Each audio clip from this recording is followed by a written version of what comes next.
Germany finish second on 4, Portugal on 4, but of course head-to-head means they are separated, with Hungary going out, which means that on Tuesday night England will play Germany at Wembley in the round of 16. At some point this evening they've been playing everybody. It was like musical chairs, wasn't it? When's the music going to stop? And you'll find out who your opponent is. It'll be live on BBC One, of course, for you. If you were to sit this morning and look at that group, you know, who would you actually fancied? Which is the team that you'd have thought, well, they would best suit England? Hungary. They were there at one point. I actually thought, after watching Germany-Portugal, I think the Portugal side looked like you could get after them. I thought we could cause them problems, and I was then fearful of the Germans because of how well they played. Watching that game tonight, I don't think if you're sat in that England squad now, or you know, in wherever they're based at the moment, watching the game, I don't think you shouldn't have any fear. We've got really good players who can cause both those teams problems. And now it's Germany, of course, but even Portugal if they come later.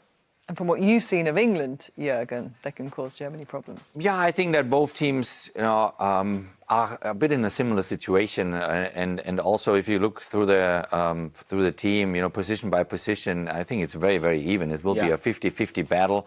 It will be the form of the day. Germany was not in form today. No. They were sloppy, they were slow, they were not attentive enough, and they were also not physical enough because Hungary gave them a real physical fight.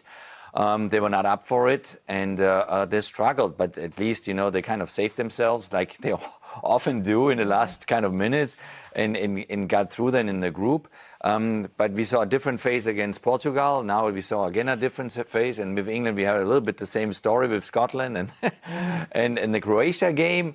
I think we're going to see a kind of a fascinating game with England-Germany in this round of 16, where we do not know what to expect. It will happen, the unexpected in that game. Well, they were hanging on, weren't they, Hungary, into that game? And you were saying that Germany just didn't look like they were going to score a goal. And then it came. How did they eventually break through? A bit of luck. It was a set play. Hummel's making a nuisance of himself again with his presence. The goalkeeper makes some mistakes, as simple as that. It didn't look at that stage that they were going to be able to open up this defensive. You see Hummels, obviously, he'd hit the bar in the first half. He's a presence in the box. Just stays on side, and the keeper is just, I don't know what he's doing, really. And Havertz follows it up for an easy tap-in, header from, a yard out, 2 yards out. And then you thought, now go on, and we're going to see Germany go on, win the game, but no. The spirit of the Hungarians came through. In terms of, what happened next, not exactly what you call A1 game management, was it, by Germany, to concede so quickly, having fought so hard to get themselves into the game, and the draw was going to be enough.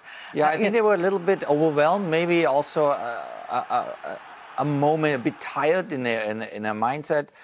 Because finally we got this equalizer, finally we got through. They thought maybe, okay, we're running out of time here. What is happening, in front of the home crowd?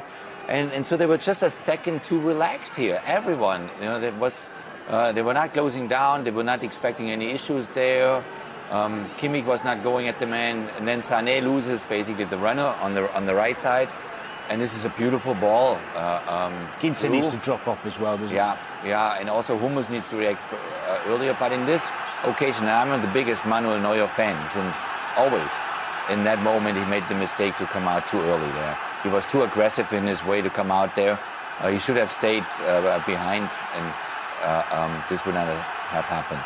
He's too late, isn't he? He's starting from too deep, and then he decides to go. It's too far to go. It's too late. And then, we were shocked. I couldn't believe it. It's a great header. It's a brave header from Schaefer.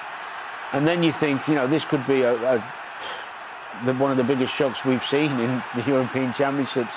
And I think the substitutions near the end, which we felt should have come more quickly for Germany, did make a difference. Mane was lucky to be on the pitch for as long as he was today, wasn't he? And it wasn't going his way. And they didn't just not make personnel substitutions, but they weren't changing anything in terms of... I expected him to go to a back four and push the flanks and double then the positions on the outside, and also trying to create triangles in the middle and have some shots at goal, some 1-2s, which on one occasion with Toni Kroos was the case then after 70 minutes. But I was begging for Goretzka coming on the field, because Goretzka, playing for Bayern Munich, he's playing this kind of Michael Ballack role at Chelsea in his days. He always senses where the ball will drop in the box. And he's always at the right time, at the right place.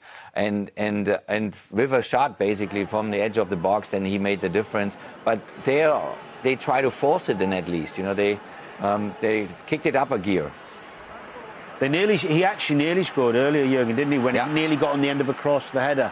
Yeah. And he's just got that desire to want to get in there. But this is what we were talking about, a bit getting in behind, making some runs, doubling up down the sides, 2v1s. They didn't do enough of it.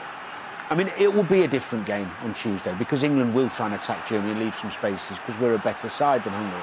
And I think Germany will probably benefit from that, because they like to play into spaces. When they actually started playing ball to feet, things started opening up for them, didn't they? Musiala came on as well, youngest ever to play for Germany in a championship, who grew up in England, had played underage for England in terms of 15s and 16s. He was impressive as well. And that's when things started to look a little bit more promising, didn't they?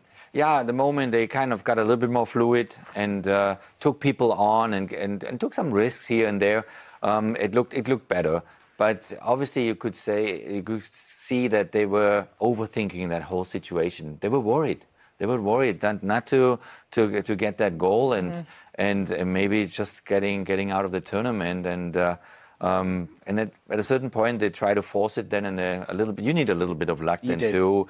And they came then along, and the shot from Goretzka was a nice goal, but.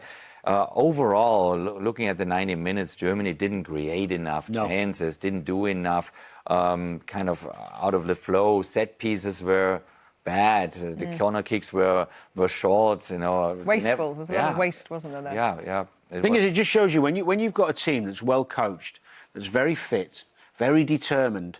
It's very hard to break down, even for the.